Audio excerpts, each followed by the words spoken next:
ইরানের পরমাণু তৎপরতার বিরুদ্ধে ইইউভুক্ত দেশগুলোর ঐক্যবদ্ধ অবস্থানের কারণে শুরু থেকেই ক্ষিপ্ত তেহরান। মধ্যপ্রাচ্যে পশ্চিমা দেশগুলোকে ঠেকাতে মরিয়া হয়ে উঠেছে ইরান। এই লক্ষ্যে জোরদার করেছে নিজেদের গোয়েন্দা কার্যক্রম। এর মধ্যেই প্রকাশ পেয়েছে এক চাঞ্চল্যকর তথ্য। ইরান ইন্টারন্যাশনাল সহ আন্তর্জাতিক বিভিন্ন গণমাধ্যমের খবর, দেশটির রেভলিউশনারি গার্ডস বাহিনীর সশস্ত্র গোয়েন্দারা ঢুকে পড়েছে ইউরোপের বিভিন্ন দেশে।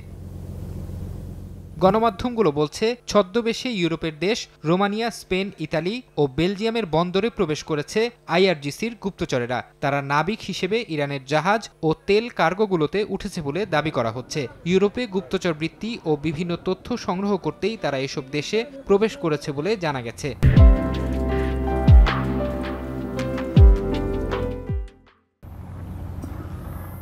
সাধারণত বাণিজ্যিক জাহাজগুলোতে সশস্ত্র রক্ষী মোতায়েন করা আন্তর্জাতিক সমুদ্র আইনের পরিপন্থী। জাহাজে সশস্ত্র নিরাপত্তা রক্ষী রাখা হলে এর কারণ সংশ্লিষ্ট বন্দর কর্তৃপক্ষকে আগেই জানাতে হয়। ইউরোপীয় বন্দরগুলোতেও সশস্ত্র রক্ষী অনুমোদন দেয়া হয় না। ইরানের এমন তৎপরতাকে জলদস্যুতা বলে আখ্যা দিয়েছেন মেরিটাইম অর্গানাইজেশন IOM এর এক বিশেষজ্ঞ, যদিও এ বিষয়ে নিশ্চুপ তেহরান।